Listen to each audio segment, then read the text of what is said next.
La Cancillería del Ecuador brindó una conferencia de prensa a la tarde del 6 de abril tras la detención del vicepresidente Jorge Glass en la Embajada de México. La ministra de Relaciones Exteriores, Gabriela Sommerfield, informó que la decisión del presidente Daniel Noboa fue tomada ante un riesgo real de fuga inminente del ciudadano requerido por la justicia en ejercicio de nuestra soberanía. En la declaración, la canciller además justificó el accionar gubernamental, detallando los intentos de diálogo con México previo a la irrupción en su embajada. Dijo que el Ecuador agotó el diálogo diplomático con México respecto a la solicitud de asilo político para el ex vicepresidente. A decir de Sommerfield, al conocer de dicha solicitud, la Cancillería remitió información a la Embajada de México de la Corte Nacional de Justicia y Fiscalía sobre las sentencias condenatorias por asociación ilícita y cohecho que pesan sobre Glass, así como la orden de captura por presunto peculado, y se les recordó añadir que no procedía de manera alguna la concesión de asilo diplomático a Jorge Glass. Las solicitudes se realizaron con base en los estatutos de la Convención de Caracas de 1954 y de la Convención de Montevideo de 1933.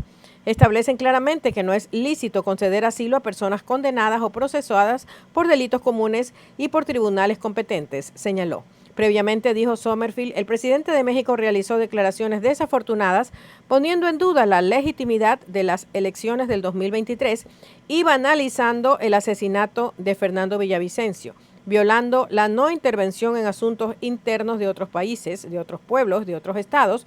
Y por esta razón, explicó, el Ecuador decidió declarar persona no grata a la embajadora de México en Quito. Tal como lo habían adelantado la canciller mexicana Alicia Bárcena, la mañana del domingo 7 de abril, los funcionarios que colaboraban en las instalaciones de la Embajada de México abandonaron el Ecuador. Bárcena adelantó en un video publicado el sábado 6 de abril que los funcionarios juntos con sus familias, 18 personas en total, saldrían del país en un vuelo comercial. Esto lo confirmaron fotografías en las que se ve al personal mexicano con sus maletas en el aeropuerto Mariscal Sucre. Las imágenes fueron tomadas desde los exteriores por la agencia API y a estos funcionarios se los ve con sus maletas salir desde la sala protocolar y abandonar un autobús que los llevaría hasta la aeronave que los trasladaba desde Quito hasta la Ciudad de México. Esta es una de las acciones anunciadas por las autoridades mexicanas tras lo ocurrido el sábado a madrugada del viernes 6 de abril. Adicional a ello, se informó que las instalaciones donde funcionaba la Embajada de México en Ecuador quedarían cerradas de forma indefinida. A través de un video publicado en cuentas oficiales, la Cancillería mexicana, Alicia Bárcena, dio a conocer el destino que se dará al edificio donde funciona la Embajada de México en Ecuador. Esto una vez que el gobierno de Andrés López decidió terminar las relaciones diplomáticas con nuestro país. La funcionaria sostuvo que la Embajada de México en Ecuador será cerrada indefinidamente, así como los servicios consulares, por lo que indicó a la comunidad mexicana y empresarial que radica en Ecuador y que serían más de 1.600 personas que podrán seguir recibiendo asistencia a través del sistema de registro para personas mexicanas en el exterior. Adicionalmente, podrán acudir a las embajadas mexicanas en Colombia y Chile e informó que a través de la Dirección General de Protección Consular y Planeación Estratégica se publicarán los teléfonos de contacto para que la comunidad mexicana en Ecuador que requiera asistencia pueda comunicarse. Respecto a los funcionarios que laboraban en la Embajada de México, informó que todos, juntos con sus familias, 18 personas en total, saldrían del Ecuador el mismo domingo en un vuelo comercial desde Quito hasta la Ciudad de México. Finalmente, la canciller Bárcena reiteró que recurrirá a la Corte Internacional de Justicia y a todas las instancias regionales e internacionales pertinentes tras los hechos registrados el viernes 5 de abril pasado. A través de una publicación en la red social X, el ministro de Transporte y Obras Públicas, Roberto Luque, se refirió a la procedencia de un boletín que supuestamente pertenecía a la Dirección General de Aviación Civil del Ecuador. En el supuesto documento filtrado se asegura que la DAC informaba sobre la prohibición de las operaciones aéreas desde y hacia México, inclusive escalas técnicas a toda aeronave privada de matrícula nacional y extranjera.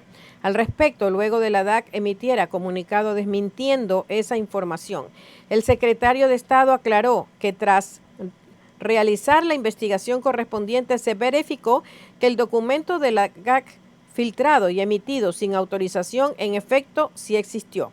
Luque sentenció que desde la DAC erróneamente negaron en un comunicado en sus redes, alegando que era falso. El titular del Ministerio de Transporte y Obras Públicas informó que ese documento no fue ni dispuesto ni autorizado por las máximas autoridades del Gobierno Nacional. Por tal razón, como ente rector, he solicitado que ese documento quede insubsistente sin validez. Hemos pedido a los responsables que presenten su renuncia inmediatamente. Ecuador mantiene y mantendrá las operaciones desde y hacia México, y termina la publicación del ministro Luque. El secretario general de Comunicación de la Presidencia, Roberto Izurieta, aseguró que frases como "todo está armado", "lo estamos esperando en México" y "estamos por salir" alertaron al gobierno de una posible fuga de Jorge Glass.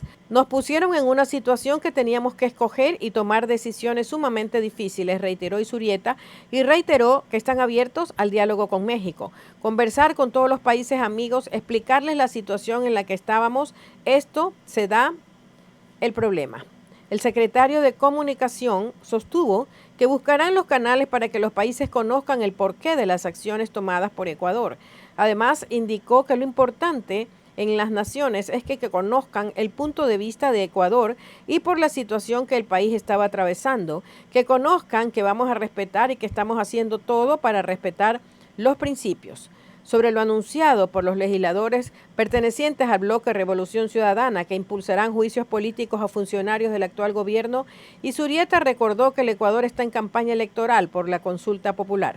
Recordó que en aproximadamente 2 semanas el pueblo ecuatoriano decidirá en las urnas sobre las soluciones planteadas por el gobierno para atender problemas como la inseguridad. Episodios que, reiteró, todos fuimos testigos. Debemos enfrentar esta lucha que tiene causas compartidas. Lo que necesitamos de la comunidad internacional es que nos ayuden en esa lucha, enfatizó el funcionario, y recordó que el Ecuador lo que busca es que no se permita la impunidad. Las reacciones internacionales continúan ante el accionar del gobierno ecuatoriano al ingresar a la Embajada de México en su sede en Quito. El gobierno de Nicaragua, a través de un comunicado, rechazó y condenó lo que considera una violación flagrante del derecho internacional. A través del comunicado también dieron a conocer que se formaliza la ruptura de sus relaciones con el país. En el 2020, Nicaragua retiró su embajada de Quito, Ecuador. El comunicado concluye solidarizándose con el presidente y gobierno mexicano. Un operativo del bloque de seguridad permitió el decomiso de 10 cajas de cilindros de pentolita, material altamente explosivo que se transportaba en un bus interprovincial que circulaba por el cantón Machachi. La acción de la Policía Nacional y las Fuerzas Armadas permitió encontrar los explosivos que se transportaban sin ninguna protección dentro de la bodega del bus, que pertenece a la cooperativa Cariamanga. El operativo se dio la mañana del 7 de abril y finalizó con la detención de 3 hombres quienes presumiblemente eran los dueños de la carga y que posteriormente fueron llevados a un centro de detención. En medio del conflicto diplomático entre Ecuador y México, la Armada Nacional decomisó un cargamento de droga que estaba en una embarcación cercana a las Islas Galápagos. El destino era el país norteamericano. Según la Armada, en la embarcación se detuvo a 2 personas y se decomisaron 17 bultos con droga la noche del 6 de abril. Personal militar realizó la intercepción de la embarcación aproximadamente a 190 millas náuticas del sur de Galápagos. Las investigaciones determinaron que la droga tenía como objetivo abastecer a los cárteles mexicanos que operan en Ecuador. Desde el viernes 5 de abril, el impasse diplomático entre Ecuador y México escaló hasta la ruptura de relaciones diplomáticas. Pero el país norteamericano es uno de los estados en los que hay ecuatorianos habilitados para votar en la consulta popular del próximo 21 de abril. Para el voto en el exterior hay 3 circunscripciones electorales: Europa, Oceanía y Asia, Canadá y Estados Unidos, además de Latinoamérica, el Caribe y África. En esta última se ubica México y se acuerda con la presidencia del Consejo Nacional Electoral las papeletas electorales para el sufragio. Los ecuatorianos en ese país ya están en la aduana mexicana. El 7 de abril, el CNE realizó el simulacro de votación en todo el país. en uno de los hitos del calendario electoral previo al sufragio del próximo 21 de abril. Ayer también se realizó el simulacro para poner a prueba los sistemas que se usarán para el procesamiento de los datos de la votación en el exterior.